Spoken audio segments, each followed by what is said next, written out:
I'm Ivory Craig, and this is Franklin Boulevard Media. All right, so I was established March 18th, 1988. I grew up in Mount Holly, North Carolina, and it was an amazing place. I didn't know any other place, of course, growing up as a kid, but I did live in Gastonia as well with my parents. Grew up with my mom and dad and two older sisters. I'm the baby, so that automatically makes me the favorite, right? But my mom, she'll tell you that I'm the favorite anyways in front of my sister, so it's all good. Nonetheless, it was awesome being able to have two older sisters and them looking after me, especially my oldest sister. She's like my second mom. So I don't necessarily remember leaders. There was like there's a Sergeant Calhoun. He just retired from the Mount Holly Police Department. I remember him because he was a school resource officer whenever I was growing up. Outside of that, it was more so the school leaders, like the principals and things that I really knew. But other than that, the leadership came from inside my home. My dad being there and my mom being there, of course. And that's where that kind of lied. But there was a lot of just programs. I guess they kind of kept me in the recreational stuff, and I always was in some type of program from football to baseball. My love growing up, basketball, and so that kept me busy all the time. Culture-wise is another thing that, like, hindsight 2020 that you think about. As a child, of course, being the angel that you are, you don't see anything like that, unless you're kind of taught that. So culture-wise, I didn't know any different because I saw my cousins all the time that looked like me and friends at school, but majority of them didn't look like me, But that also, I think that helped shape me into the person I am today, being able to empathize and have experiences with different people, different cultures. I think that's what helped build me today for sure. So in middle school, I played football and basketball. At East Gaston, I went strictly basketball. Loved it. I played in ninth grade. I played JV, junior varsity, and then 10th grade, I ended up trying out for varsity and making varsity, which is kind of a rarity back then, especially at that time with the talent that East Gaston had. And then my senior year, I ended up getting MVP, and I was a captain on the team. And so it was a phenomenal experience. I mean, when the guys always reminisce, get back together, and always talking, it's always cool to be able to tell stories about that team. And I'm so close to still majority of that basketball team. That's the type of team we were. So I went to Caldwell Community College. It is on the way to Appalachian State. I went to school with one of my best friends and my cousin to go play basketball. And a couple of the Gaston County guys that played, they were up there as well, and then ended up going to Gaston College for a little bit. The thing about me, I don't know, it's always been embedded, in us. It's been pushed on us to try to get a degree. It's like college. You can't do anything without college. And so I just kept forcing myself to try to go to college. And it did not work out one bit. Like, I went to Gaston, and then after that, I even applied to Belmont Abbey for their adult program that had night school and stuff like that. And so I did that. I enrolled in that, and it was really good. It was going good, and I was gonna play. I was on the JV basketball team at that time. And then so being on JV basketball team, they talked to me and said, well, if you do it this year, then you could possibly play on varsity next year. I'm like, all right, cool. But at that point, that was around 2012, and I graduated East Gaston in 2006. So just trying on and off, trying to get there and stuff. And then I ended up just saying, basically, that put me around, I guess, 24, 25 years old. I'm just like, I'm tired of trying to play basketball and then have to work and go to school at the same time. So ended up just trying to find a job to to work. That was basically it. And like, I was like, let me grow up for a second and stop trying to play basketball and just get to the real world. And I mean, I don't regret that at all. It was just one of those things. The school just kept getting forced on. I kept forcing myself because that's all I heard growing up. I worked at Caramont in Gastonia. At first I worked there as a sitter. So my now wife helped me get that job, and we weren't dating at the time, but she helped me get that job because she was a nurse there. We were friends growing up. She's a couple years older than I am, and so I always thought she was everything, you know. And so my wife, she would pick her little sister up at East Gaston, like in a convertible Mustang, you know.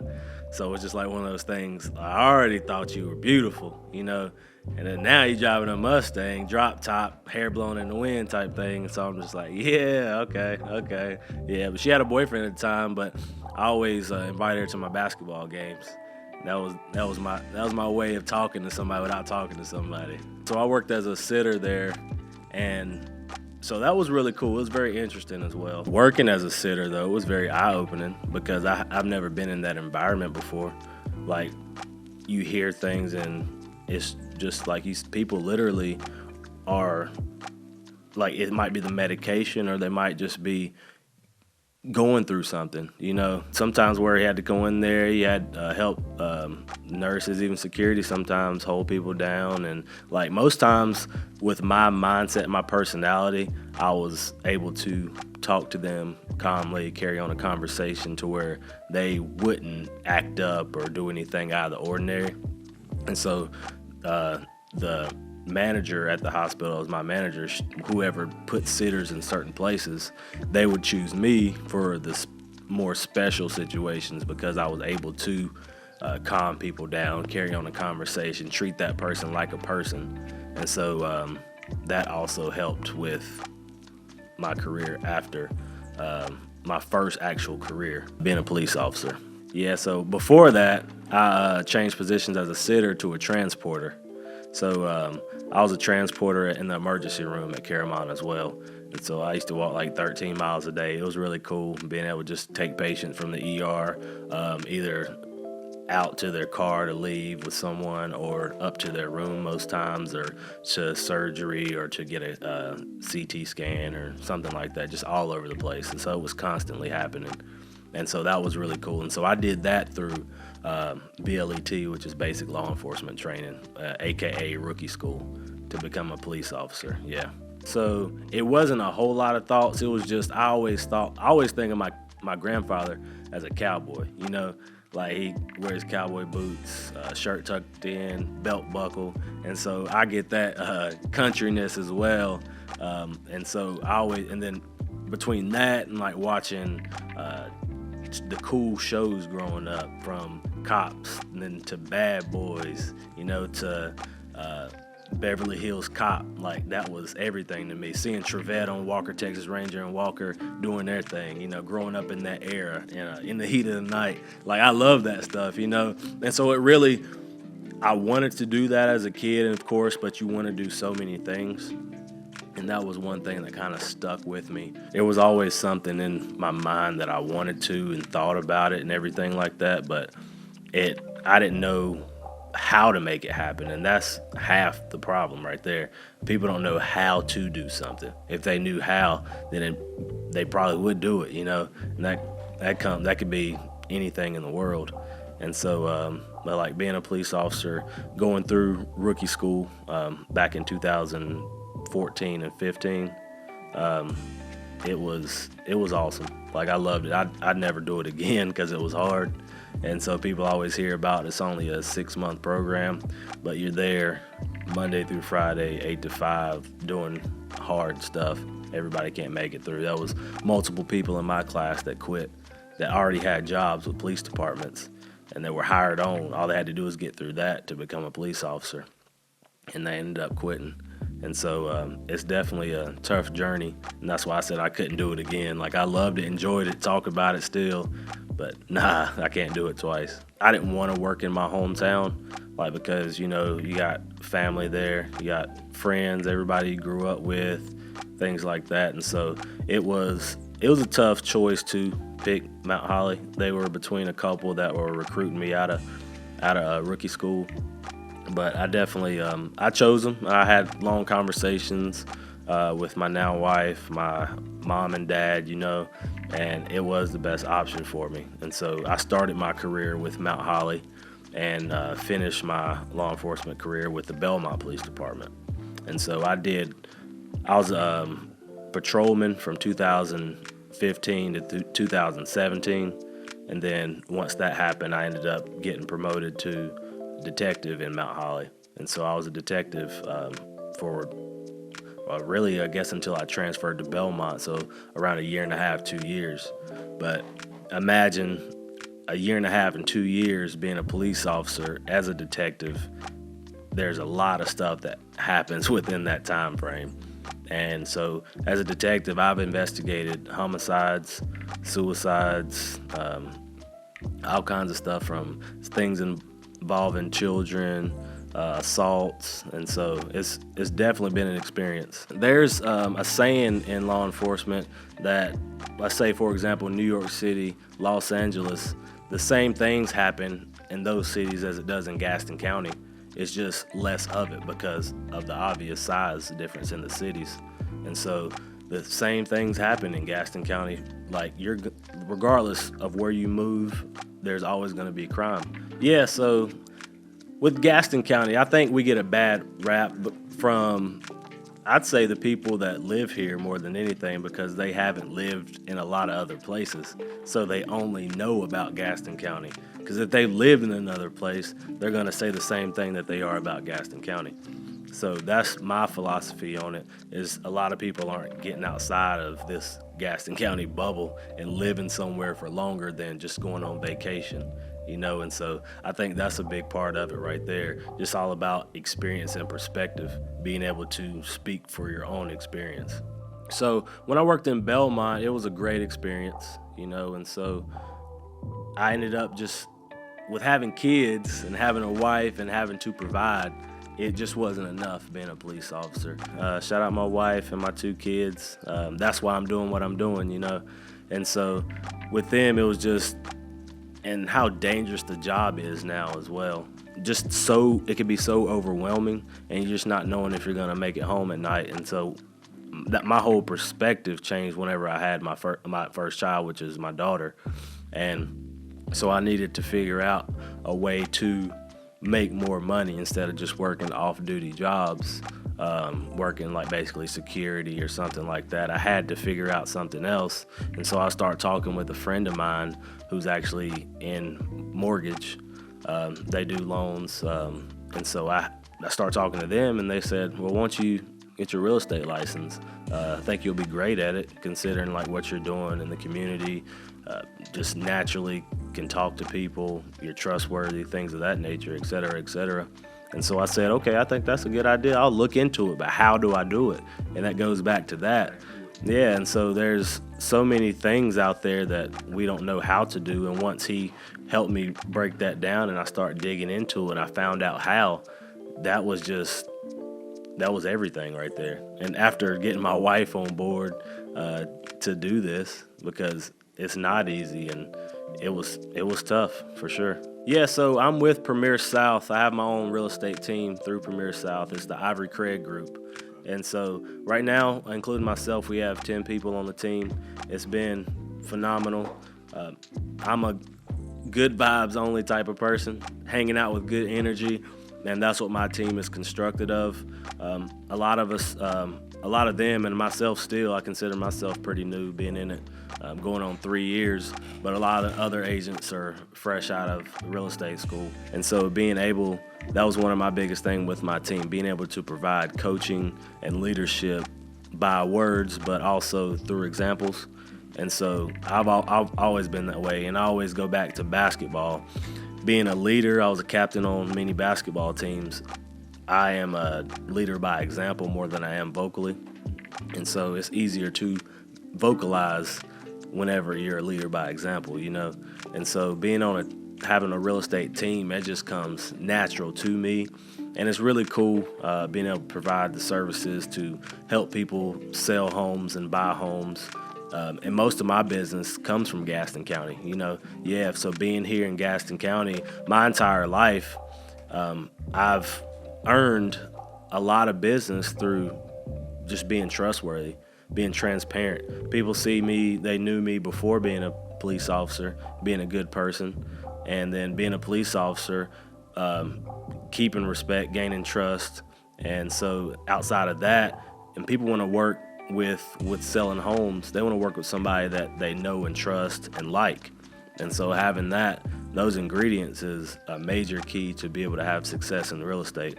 And so I've been successful so far in real estate, and hoping to keep pushing through. And having my real estate team, we just started in January. It's been great, and being able to help people is really just my nature to help people. I found that out a few years ago. So it all started really with, before I was doing some things, but when I became a police officer and seeing the need for something or somebody like me in the community to be able to help out, and being a police officer that, let's call it for what it is, people don't trust the police as much as maybe they should, but at the same time, especially in small towns and things. And so I wanted to be a face of the community. So I started doing things when I was with Mount Holly Police Department that was not on the clock. Let's say I did, me and my dad, we did an anti-bullying seminar, because he's in martial arts. He has a black belt. He's a Sifu in Jeet Kune Do, which is Bruce Lee's art. And so we started doing the anti-bullying stuff. And I kind of started a program called 181. It's to do a 180 and take a step in the right direction. And so I did that.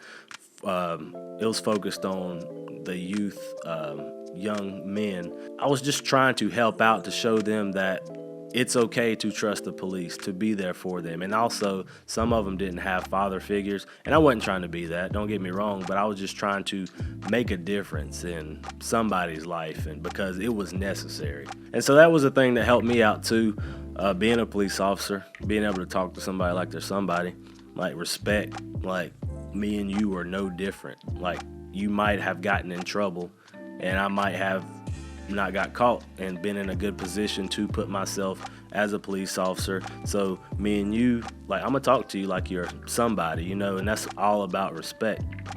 And that's just anybody out there, So as long as someone treats you with respect, I'm gonna do the same. Whenever I transitioned to Belmont Police Department, the chief over there, Chad Hawkins, he created a position for me as the community officer to be able to do what I was doing off duty in Mount Holly, to do it on the clock in Belmont. And so it was a phenomenal thing. Literally created the position and had me out in the community, being the face, walking downtown, going to different communities, Meals on Wheels, things of that nature, to just try to make a difference and be the change, Not only talk about it. I'm big on talking less and doing more, because so many people are just, if it's not on Facebook and you can't say something about it right then and there, then they're not gonna do anything about it. And me, I'm just like, put your money where your mouth is type thing. I literally never knew I would be in politics on any capacity. It's just one of those things when you care to a certain extent, you care so much genuinely, that's where it led me to being on city council.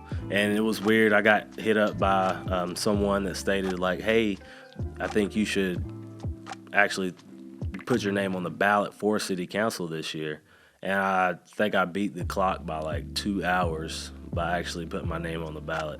It started brewing in my mind about doing it, but until someone that was well respected in the community came up to me and said, I think you should run for city council, get some experience and everything. And so I said, why not? Let's do it. Yeah, and so it's really cool because I was kind of thrown to the wolves, because once I got elected and then I was sworn in around, I guess a little over a month later, got sworn in, and then immediately took my seat on city council, and so I have zero experience with this, but the city council members, the mayor, city manager, people have been so welcoming and helpful throughout it all, helping me learn the procedures and how things are done, and it's just really cool. And especially I work for the city of Mount Holly, so it was cool to be able to have this unique perspective. But it's been really great being able to learn everything, and like, instead of having to go search for all this material and documents and information, I get that update each week, and so that's been a blessing, because knowing what's going on in your community that you care about has been phenomenal. And so there's a lot of growth happening in Gaston County, and it's all inevitable growth. And so we have to do it the right way. And so with Charlotte being basically top 3 in the nation for growth, we have to follow suit as much as possible. Gaston County is on the come up, and it's going to be hard for those people to talk down on Gaston County because of the direction that we're going. And there's some great leaders in Gaston County that is helping with that. And so I believe in Gaston County, or I wouldn't be here. I wouldn't be doing what I'm doing. And so that's why I see Gaston County going in a positive direction. As you can see, the jersey I got on, Honey Hunters, and so I mean, that's just another thing that's just top notch, great for Gaston County. And I'm a season ticket holder, and I just love the atmosphere. And like, sometimes I'm in the stadium, I'm like, I'm in Gastonia. This is crazy, Yeah, I mean, so a couple of things. Of course, I don't know them all, but showing up, that's more than half the job. There's, like I said, less talk, more action.